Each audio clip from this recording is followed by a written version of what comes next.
నమస్తే. నేను మీ మాధురి. ఈరోజు మనతో పాటు స్టూడియోలో ఉన్నారు మూర్తి గారు, life coach. Hello sir. Hello. Sir మనకి ఆకర్షిస్తాం ఓకే. ఇప్పుడు ఎవరికైనా ఏదో ఆకర్షణ అనేది అప్పటి వరకు ఉండేది కాదు. ఆకర్షించింది కూడాను స్ చాలా ఎక్కువగా ఆకర్షించగలగాలి. వాళ్ళతో పాటే ఉండగలగాలి.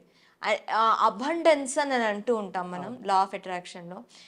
అంటే సమృద్ధిగా అవును. మనకి కావాల్సిన దానికంటే ఎక్కువగా హ్మ్. అట్రాక్ట్ చేయడం ఎలా? సమృద్ధి అనేది చాలామంది తప్పుగా అర్థం చేసుకుంటుంటారు. సమృద్ధి అంటే ఒక 10,00,00,000, 100,00,00,000 ఉంటే నేను సమృద్ధిగా ఉంటాను హ్మ్. అనేది కాదు. అలా అయితే చెప్పండి నీకు ఎంతుంటే సమృద్ధిగా ఉంటావు? అదే అది ఇన్ఫినిటీ. Relative term. అది ఖచ్చితంగా ఇంత అని వాళ్ళు చెప్పలేరు. అవును. కానీ సమృద్ధి అనేది ఇక్కడ ఉన్నటువంటి తృప్తి ఒక సాటిస్ఫాక్షన్ అది సమృద్ధి. మనం అందరూ కూడా సమృద్ధిగా ఉన్నాం. అది ముందు మనం గుర్తించాలి. మహాభారతంలో కృష్ణుడు వద్ద కుచేలుడు వస్తాడు. కుచేలుడి దగ్గర ఏమీ లేదు పాపం. హ్మ్. చాలా పేదవాడు. ఆ పంచె అంతా కూడా చిరిగిపోయి ఉంటుంది. వాళ్ళ భార్య కొద్దిగా అటుకులు కట్టిస్తుంది. అందరికీ తెలిసిందే కదా. హ్మ్. కానీ అతను ఉన్నటువంటి మైండ్ సెట్ మాత్రం అబండెన్స్ మైండ్ సెట్తో ఉన్నాడు. అతనికి ఏం లోటు లేదు. నాకేం లోటు అనుకుంటున్నాడు. వాళ్ళ భార్య మనకేం లేదు కదా అడగండి అని ఆయన చెప్పింది కానీ ఆయనకి ఎటువంటి లోటు ఆయన భావించట్లా. హ్మ్. సో ఈ అబండెన్స్ అనేది మన యొక్క భావనలో ఉంటుంది. ముందు అది గుర్తించాలి. మనం భావించాలి. మనం అబండెన్స్‌లో ఉన్నాము అని గుర్తించాలి. ఇక్కడ అనంతమైనటువంటి సంపద ఉంది. ఇది ప్రతి మనిషి కూడా నమ్మాలి. ఎందుకంటే చాలామంది నమ్మలేకపోవడానికి ఇక్కడ ఉన్నటువంటి సంపద లేకుంటే ధనం అనుకోండి. ఇది లిమిటెడ్ రిసోర్స్ అని అనుకుంటూ ఉంటారు. అవును. నేను ఒకటి చెప్తాను. ఒక ఎంప్లాయీ ఒక కుర్రవాడు ఉద్యోగం ప్రారంభం చేసినప్పుడు ఒక రూ. 25,000 జీతం. ఒక హ్మ్. 5 సంవత్సరాల తర్వాత 50,000 అవుద్ది. ఇంకొక 5 సంవత్సరాల తర్వాత రూ. 1,00,000 అవుద్ది. అంటే ఇతని జీతం పెరుగుతూ ఉంది కదా. హ్మ్. ఇతనితో పాటు అందరి డబ్బులు పెరుగుతూనే ఉంటాయి కదా. ఒకప్పుడు మన సమాజంలో ఉన్నటువంటి డబ్బెంత? ఇప్పుడు ఉన్నటువంటి డబ్బెంత? డబ్బులు పెరుగుతూనే ఉన్నాయా లేదా? పెరుగుతున్నాయి. ప్రతి ఒక్కరి దగ్గర డబ్బులు ఉన్నాయి ఇప్పుడు. చిన్న చిన్న వ్యాపారం చేసుకునే వాళ్ళందరి దగ్గర డబ్బులున్నాయి. వాళ్ళు సినిమాలకెళ్తున్నారు, రెస్టారెంట్‌కెళ్తున్నారు, ఫ్లైట్‌లో ట్రావెల్ చేస్తున్నారు. మరి డబ్బులు ఉన్నాయా లేదా? మరి డబ్బులు ఇంకా వస్తూనే ఉంటాయి. ఇంకా వస్తాయి. డబ్బులు అనంతంగా ఇక్కడ ఉంది, సంపద ఉంది అని ముందు గమనించాలి. హ్మ్. హ్మ్. చాలామంది స్కేర్స్, లిమిటెడ్ కొంతే ఉంటుంది అనుకుంటూ ఉంటారు. పెరుగుతూనే ఉంది.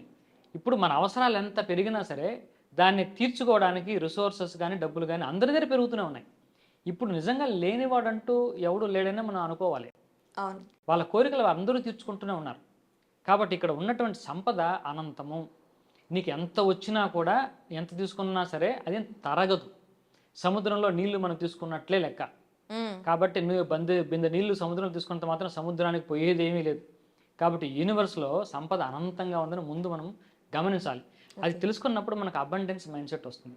తర్వాత రెండోది మనం నిజంగా అబండెన్స్‌ని అనుభవిస్తున్నామన్న ఫీల్ కూడా మనకు రావాలి. ఇప్పుడు ప్రతి వ్యక్తి కూడా ప్రతిరోజు కూడా కొన్ని కోట్ల ఆస్తిని అనుభవిస్తున్నాడు. పేదవాడు కూడా. కోట్లాస్తిని. కోట్ల ఆస్తిని అనుభవిస్తున్నాడు. కాదంటారా? ఇప్పుడు పొద్దున్నే నిద్ర లేచిన దగ్గర నుంచి ఇప్పుడు ఒక ఇంట్లో అద్దె ఇంట్లో ఉంటాడు. హ్మ్. ఆ ఇంటి విలువ రూ. 1,00,00,000. హ్మ్. ఇప్పుడు ఆ రూ. 1,00,00,000 విలువైన ఇంటిని ఇతను అనుభవిస్తున్నాడా లేదా? అద్దెకే ఉన్నాడు. ఇది సొంతం కాదు. ఇక్కడ 2 విషయాలు మీరు అర్థం చేసుకోవాలి. నీ సొంతము వేరు, నువ్వు అనుభవించడం వేరు. ఓకే. ఒక ఇంటి ఓనర్‌కి 10 ఇండ్లు ఉంటాయి. హ్మ్. 10 ఇండ్లు ఇతనికి ఓనరే. ఇతని సొంతం. కానీ కానీ అతను అనుభవించేది అనుభవించలేదు. ఒకటేగా. అవును. అనుభవంలోకి తీసుకుంటున్నా ఇక్కడ నేను. ఎంతవరకు మనం అనుభవిస్తున్నామనేది తీసుకుంటున్నాను. ఇక్కడ అన్ని ఇంటిని కూడా ఇతను అనుభవించలేడు. కాబట్టి ఈ ఒక ఇంటిని ఒక వ్యక్తి అద్దెకుంటాడు. అతను అనుభవిస్తూ ఉంటాడు. కాబట్టి రూ. 1,00,00,000 ఆస్తిని ఇతను అనుభవిస్తున్నాడా లేదా? అద్దె కడుతున్నాడు. అది పక్కన పెట్టండి. అనుభవంలో ఎందుకు ఇతనికి అనుభవం అనిపిస్తున్నాడు? హ్మ్. 10 కార్లు ఉంటాయి ఆ ఓనర్‌కి. ఎన్ని కార్‌లో తిరుగుతాడు? ఒక కార్‌లో తిరుగుతాడు. అవును. ఇంకొక కార్‌ని మనం ఇప్పుడు నేను ఇక్కడికి రావడానికి నేను క్యాబ్ బుక్ చేసుకున్నా అండి. ఆ కార్ విలువ 15,00,000. హ్మ్. 15,00,000 విలువైన కార్‌లో నేను వచ్చాను లేదా ఇప్పుడు? వచ్చారు. నేను దాన్ని అనుభవించాను లేదా? నేను ఓనర్ కాదు. అంటే అనుభవించడానికి ఓనర్ కానవసరం లేదు. మన అనుభవంలో ఉన్నాయా లేదా ఇయన్నీ? అవును. మనకి యాక్సెసిబులా కాదా? నేను మల్టీప్లెక్స్ థియేటర్‌కెళ్తాను. ఎన్ని కోట్ల ఆస్తిది? కొన్ని వందల వందల కోట్లు. కోట్లు. వందల కోట్ల ఆస్తిని నేను 2:30 గంట అనుభవించానా లేదా? ఒక హోటల్‌లో రూమ్ తీసుకుంటాను. ఒక 50,00,00,000, 100,00,00,000. సరే నా రూమ్ ఒక రూ. 1,00,00,000 ఉండొచ్చు. ఆ హ్మ్. లెక్కన ప్రకారం. ఆ రూమ్ 24 అవర్స్ నేను అనుభవించానా లేదా? ఎన్ని కోట్ల ఆస్తిని మెట్రోనే ఎక్కామండి ఇప్పుడు. ఎంత ఎంత ఆస్తిని అనుభవించాం. అవును. ఒకసారి మనం ఎన్ని చూసుకుంటే మనము ఎంత సంపద మనకు యాక్సెసిబుల్గా ఉందంటున్నా. మనం ఏమన్నా అటువంటి నువ్వు ఇది ఎక్కకూడదు, నువ్వు ఇలా చేయకూడదు, నువ్వు అనర్హుడు, అటువంటి సమాజంలో మనం ఉన్నామా? లేదు. అన్ని సంపదలు మనకు యాక్సెసిబుల్. డబ్బులు రావడానికి చేసే పనులు కూడా యాక్సెసిబుల్. చేయండి, డబ్బులు తీసుకోండి, ఈ సంపదనంతా అనుభవించండి. అనుభవిస్తూనే ఉన్నాం కదా. ఈ లెక్కన మనం కోట్ల సంపదను ప్రతినిత్యం అనుభవిస్తున్నాం.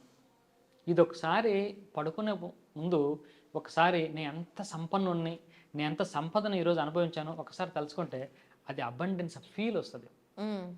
ప్రతిరోజు కూడా పడుకోబోయే ముందు ఈ రోజు నేను పొద్దున్న నుంచి సాయంత్రం వరకు పడుకునే వరకు ఎన్నెన్ని సంపదలని అనుభవించానో ఒకసారి రికలెక్ట్ చేసుకుంటే అప్పుడు మనకు వస్తుంది అబండెన్స్ ఫీల్. నేను ఎంత సంపన్న ఆ ఫీల్ రావడం కోసం ఎన్ని ఒకసారి రికలెక్ట్ చేసుకోండి, హాయిగా పడుకోండి. అప్పుడు నిద్ర బాగా వస్తుంది.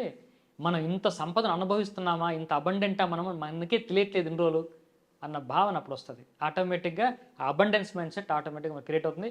ఎప్పుడైతే అబండెన్స్ మైండ్ సెట్ ఉందో అబండెన్స్ ఆటోమేటిక్గా మన దగ్గరికి వస్తుంది. ఓకే. ముందు మైండ్ సెట్ తయారు చేసుకోవాలి. మొత్తం అంతా కూడా మైండ్ సెట్ మీదే మైండ్ సెట్ డిపెండ్ మీద అయి ఉంటుంది. సో ఇప్పుడు మీరు అన్నారు కొంతమంది ఫిజికల్గా వాళ్ళ దగ్గర ఉంటేనే ఆ అబండెన్స్ ఫీల్ అవుతారు. అలాంటి వాళ్ళకి ఏం చెప్తారు మీరు? ఏం చెప్తామంటే హ్యాపీనెస్ 2 రకాలు. Reflected happiness, true happiness. ఈ రిఫ్లెక్టెడ్ హ్యాపీనెస్ అంటే మీకు ఒక ఆస్తి ఉంది, ఒక 10 ఎకరాల పొలం ఎక్కడో రాజమండ్రి దగ్గర ఉంది, దానికి మీరు ఓనరు అన్నటువంటి ఆనందం రిఫ్లెక్టెడ్ హ్యాపీనెస్. మీరు ఆ సంపదను అనుభవించడం అనేది that is a true happiness. మీకు ఎన్నో ఉండొచ్చు, నాకు ఇంత ఉంది అనేది ఆ హ్యాపీనెస్ ఎప్పుడు కూడా రిఫ్లెక్టెడే. నీ అనుభవంలోకి రాంది నీకు ఎంత ఉన్నా నీదన్న భావనతో వచ్చే ఆనందమే అది. అవును. ఈ హ్యాపీనెస్ పర్సన్ టు పర్సన్ మళ్ళీ మారుతుంది. సబ్జెక్టివ్ హ్యాపీనెస్ అది, ఆబ్జెక్టివ్ కాదు. మనము హ్యాపీగా ఏదైతే తింటామో, ఏదైతే అనుభవిస్తామో అప్పుడు వచ్చే తృప్తి అనేది ఆబ్జెక్టివ్ హ్యాపీనెస్. ఆస్తి గురించి నాకు ఇంత ఉంది అన్న భావనతో వచ్చే ఆనందం అనేది subjective happiness.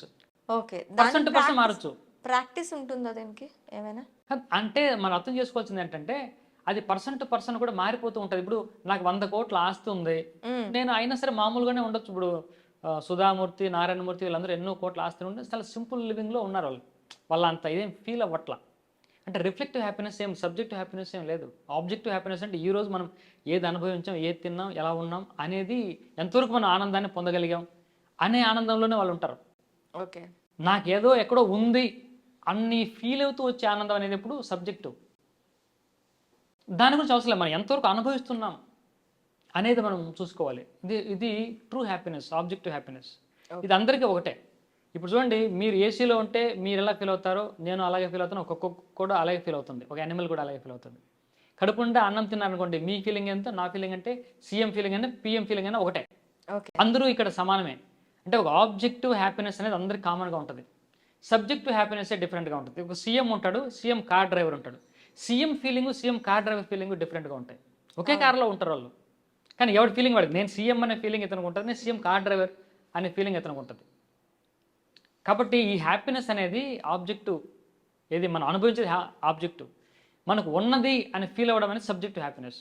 Okay. True happiness objective happiness. Okay sir, thank you very much.